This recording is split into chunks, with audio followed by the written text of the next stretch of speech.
गरीब की आवाज में बड़ी ताकत होती है। सत्ता तो ठीक है होते रहती है। हमारे यहाँ तो एक हमारे दादाजी खेत में काम कर रहे थे तो नेताजी गए, एक मंत्री जी गए खेत में काम कर रहे थे हमारे दादाजी, तो जाकर के मंत्री जी ने मेरे दादाजी को बोला कि और किसान जी कैसी है आपकी गन्ने की फसल। तो मेरे दादाजी ने पैर पकड़ लिया, बोले कृषि मंत्री मेरे पैर खेत में, कल अखबार में छपे नहीं, टीवी में दिखे नहीं। मंत्री जी बोले हम तो कहीं दिखे नहीं, इस किसान को कैसे मालूम पड़ा हम ही कृषि मंत्री हैं। तो मेरे दादाजी से बड़े विनम्रता पूछा किसान जी आपको कैसे मालूम पड़ा कि हम ही कृषि मंत्री हैं। तो मेरे दादाजी ने कहा बेटा जब तुमने गेहूं की फसल को गन्ने की फसल बताई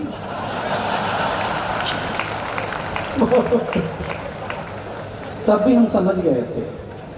हमारे यहाँ तो योगी जी कच्चे आम के बाग से गुजरते तो भगवा हो जाता। सिंदूरिया इसके मतलब वो पक जाता है अपने आप ऐसा। क्या ताकत है उनके अंदर यार, कमाल के साथ गर्व है हमको। बुलडोजर स्थापित किया उन्होंने, अच्छा लगा बुलडोजर। हमको लगा कि हम ही को हाँ जानते हैं यही बुलवा बुलवा करके जो वोट ले रहे हैं ना साहब लोग, आप जय श्री राम में अटके हुए हैं, वो राम के चक्कर में राज गद्दी पर है भाई साहब। मैं आलोचक कवि और माफ करना, ईश्वर को भी अगर आप तक पहुंचना होता है ना तो ये बिना कवि के नहीं पहुंच सकते भाई साहब। मीराबाई को भी अगर सावलिया सेठ तक पहुंचना था तो उन्होंने भजन लिखे, इसलिए हम सत्ता के ऊपर भी हैं और राज सत्ता के ऊपर भी हैं। हम बोलेंगे आपके सामने आकर के, हमसे बड़ा नहीं हो सकते का। क्षमा करें, एक कहानी सुनाता, एक कहानी छोटी सी सुनाकर अपनी जगह लूंगा। जगन्नाथपुरी सूरदास दर्शन करने गए और जाकर के वहां पर दर्शन करने के समय में पुजारी से आदरणीय जगन्नाथपुरी ने रात को सपने में कहा कि देखो कल एक पुजारी आएगा दर्शन मत देना। बोले अच्छा। दूसरे दिन पुजारी दरवाजे पे खड़ा सूरदास आए, बोले अंदर प्रवेश वर्जित है आपको। बोले क्यों वर्जित है? बोले जो अंदर बैठे हैं उन्होंने कहा है कि आप अंदर नहीं जा सकते। तो उन्होंने कहा सूरदास ने जरा अंदर वाले से पूछ के आओ कि अंदर क्यों नहीं जा सकता मैं। अंदर वाले ने कहा कि जाके सूरदास से कह दो कि उन्होंने मेरी अंतरंग लीलाओं का वर्णन किया इसलिए नहीं जा सकते। मैं भगवान हूं, मेरे भगवान होने की क्षति पहुंचाई है इसलिए मैं नहीं जा सकते। आकर के बोला आपने अंतरंग लीलाओं का वर्णन किया इसलिए नहीं जा सकते आप। साहब सूरदास ने कहा कि जाके कह दो जगन्नाथपुरी से, एक भक्त से दुश्मनी ठीक है, एक कवि से दुश्मनी ठीक नहीं है। कन्हैया ने बोला जाओ कह दो, लिख दो जो लिखना है, लेकिन दर्शन नहीं मिलेगा।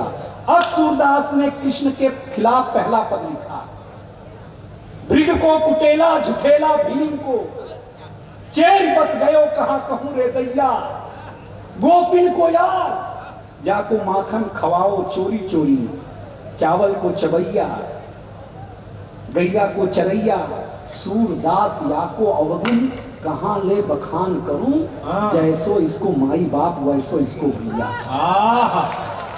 हम भगवान को नहीं छोड़ते, नेता क्या होता है? अच्छा मुझे लगा तू बोलेगा भगवान को नहीं छोड़ते शैतान क्या होता है। नहीं नहीं ऐसा, क्योंकि आप भी तो हो।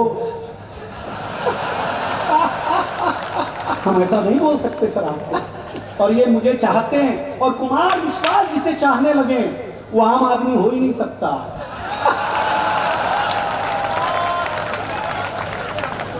वो खास ही होगा। हाँ हाँ ठीक है।